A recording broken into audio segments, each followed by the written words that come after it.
Hello' আজি মই আপোনালোকৰ বাবে লৈ আহিছোঁ এটা বৰাৰ ৰেচিপি, আলু বাকলি বৰাৰ ৰেচিপি। সকলো ঘৰতে আলু ব্যৱহাৰ হয়, কিন্তু বাকলিখিনি কি কৰে, কিছুৱে হয়তো ইউজ কৰে আৰু কিছুৱে পেলাই দিয়ে, কিন্তু আজিৰ পৰা পেলাই দিবলগীয়া নহয়। হয়, এয়া চাওক, আলু বাকলি ধুনীয়াকৈ আলু বাকলিখিনি এনেকৈ মই গুচাই পেলাই ধুনীয়াকৈ ধুই ল'লোঁ। এইখিনি মই এতিয়া বৰা বনাম। আজিৰ পৰা আৰু পেলাই নিদিব, খুব ধুনীয়া হয়। আপোনালোকে ভাতৰ লগত খাব পাৰে, নহ'লে স্নেক্স হিচাপেও এইখিনি বনাই খাব পাৰে। আহকচোন চাওঁ মইনো কেনেকৈ বনালোঁ এই ৰেচিপিটো। এই আলু বাকলি বৰাটো বনাবলৈ মই লৈছোঁ আলু বাকলি, হালধি, নিমখ, ধনিয়া পাত, পিঁয়াজ, কেঁচা জলকীয়া, অলপমান চুজি আৰু বেচন। এইখিনি বস্তুৱে মোক প্ৰয়োজন হ'ব।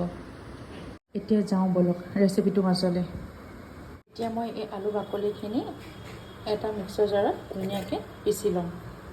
আলু বাকলিখিনি ধুনীয়াকৈ পিচি ল'লোঁ, এনেকৈ সুন্দৰ পেষ্ট এটা হৈ গ'ল। মই ইয়াতে দিম এনেকৈ কুটি লোৱা পিঁয়াজ,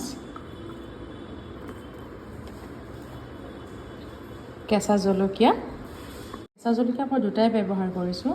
আপোনালোকে কম বেছি পৰিমাণে ব্যৱহাৰ কৰিব পাৰে, যেনেকুৱা জ্বলা খায় আৰু। লগতে ধনিয়া পাত, হালধি, নিমখ, জোখ অনুসাৰে নিমখ। প্ৰথমতে এইখিনি ভালদৰে সানি লওঁ।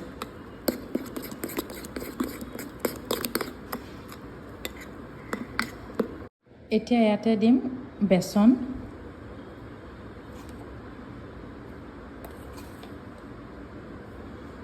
আৰু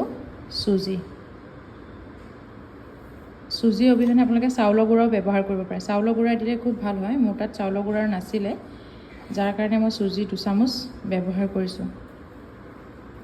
সেয়ে ভালদৰে মই মিলাই লওঁ। ধুনীয়াকৈ সানি ল'লোঁ।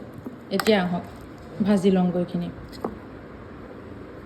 কেৰাহীত তেল দিলোঁ। এতিয়া এটা এটাকৈ ধুনীয়াকৈ ভাজি ল'ম।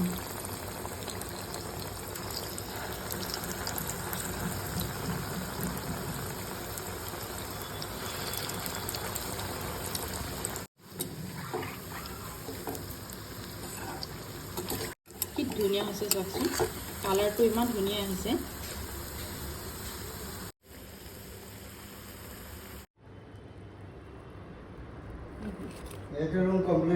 এই আছে আলু বাকলি দি বনোৱা আমাৰ বৰা বা পকৰি ৰেডি হৈ গ'ল। কি ধুনীয়া হৈছে হয়নে? এনেকৈ এবাৰ বনাই খাই চাবচোন, খুব সোৱাদ হয়। চাওক, আলুটো আপোনালোকে দুইটা কামতে ব্যৱহাৰ কৰিব পাৰিলে। আলুটো ভাতৰ লগত খালে আৰু বাকলিখিনি এনেকৈ বনাই স্নেক্স হিচাপে ব্যৱহাৰ কৰিব পাৰিলে, মানে খাব পাৰিলে। লগতে আলহী আহিলেও দিব পাৰিব। খুব সুন্দৰ এটা ৰেচিপি।